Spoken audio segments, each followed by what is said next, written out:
Fundamentación teórica. En este apartado veremos los significados de principio de superposición para campos magnéticos, el campo magnético y la ley de Biot-Savart.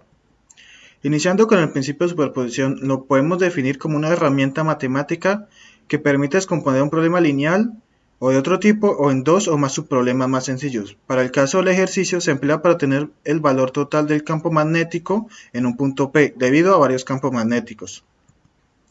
El campo magnético lo definimos como la representación matemática del modo en que las fuerzas magnéticas se distribuyen en el espacio que circunda a una fuente magnética. Esta fuente puede ser un imán, una carga en movimiento o una corriente eléctrica, que son varias cargas en movimiento. La ley de Biot-Savart fue nombrada en el año 1819. Indica el campo magnético creado por corrientes eléctricas estacionarias.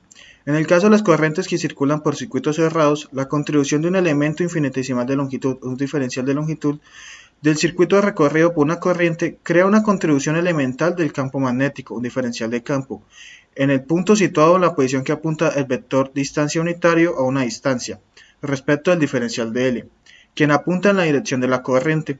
De aquí vemos la ecuación para hallar la diferencia del campo, donde μ sub 0 es la permeabilidad magnética del vacío y R sub U es el vector unitario en la dirección del vector R. En pantalla se muestran las referencias donde se tomó la información para las diapositivas anteriormente mostradas. Planteamiento del problema.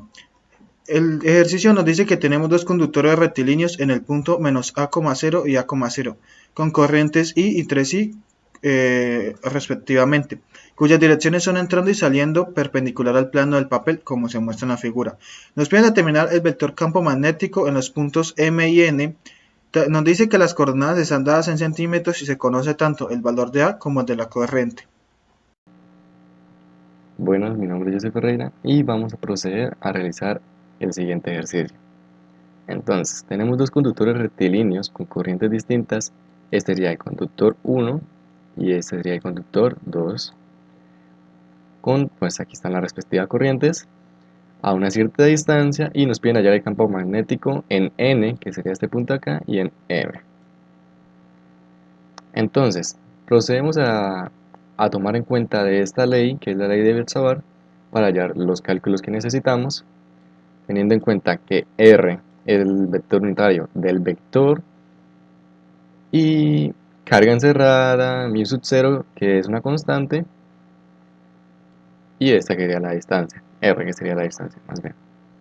Entonces, procedemos a hallar el campo magnético en N y sabemos que el campo magnético en este punto es la suma de B1 más B2, por lo que hallamos B1, como se ve acá, que es esta trayectoria circular, y podemos observar que va en menos I y está a una distancia A del punto 1.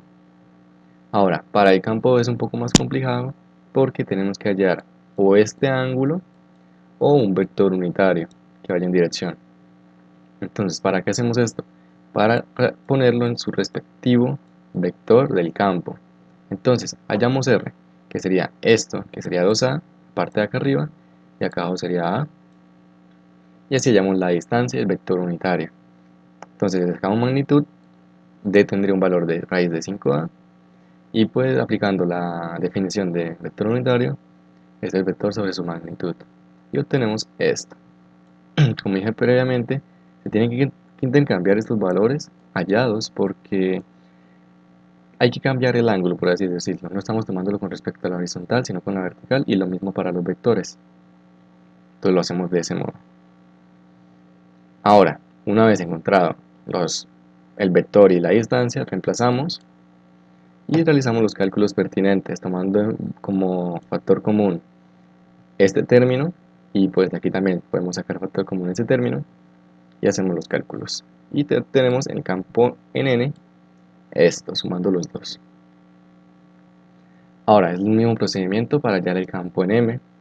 Aquí tenemos una distancia A, aquí tenemos otra distancia A, acá tenemos otra distancia A, es decir, tendríamos 3A, que es la distancia desde el campo 1, y para el campo 2 tenemos ahí una distancia A, que sería esta acá. Entonces, para esto me dicen que el campo 2 tiene una corriente de 3.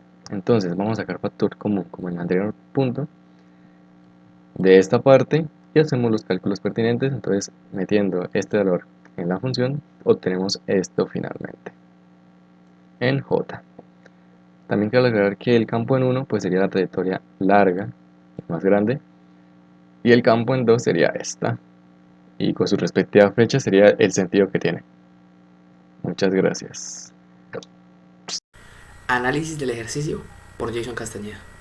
Primero, nos presentan un eje coordenado basado en la constante A, en el cual se colocan dos corrientes, las cuales producirán un campo magnético cada una. También nos presentan las líneas de trayectoria de Ampère para cada corriente.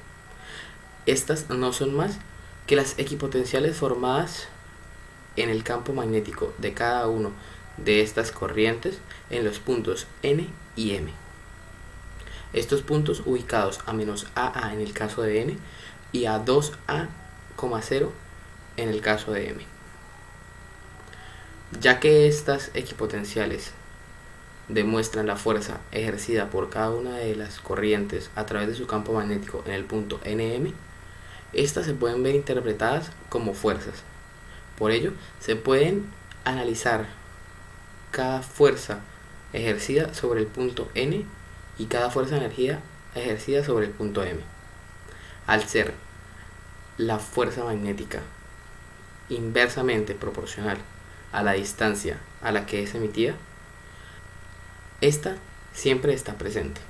Por ello, para cada punto, en este caso N y M, van a haber dos fuerzas ejercidas, una producida por nuestra corriente en menos A0 y otra por nuestra corriente en A0.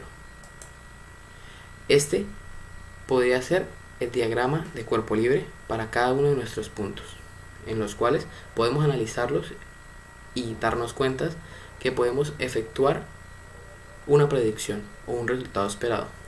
En caso de nuestro punto N, para la coordenada I vemos que sus fuerzas son la coordenada en I de B1 menos B2.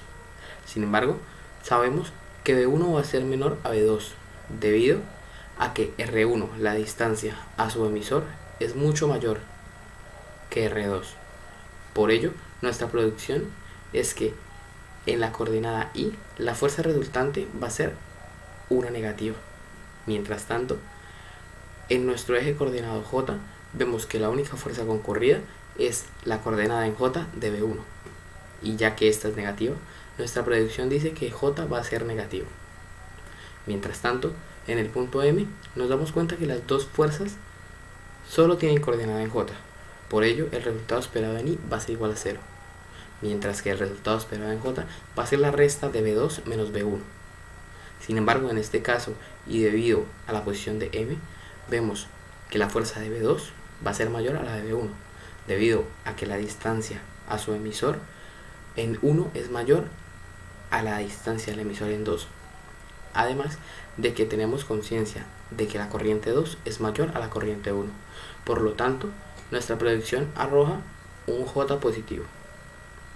Una vez con estas predicciones hechas a través del análisis de las fuerzas, podemos darnos cuenta que concuerdan con los resultados obtenidos en la parte matemática de este proceso, en los cuales en nuestro punto N las fuerzas concurridas darían una resultante de menos 0.4 I por mu sub 0 por la corriente sobre 2pi A para I y menos 1.2 por mu sub 0 por I sobre 2pi A para J, dando correcta nuestra predicción de un I negativo y un J negativo.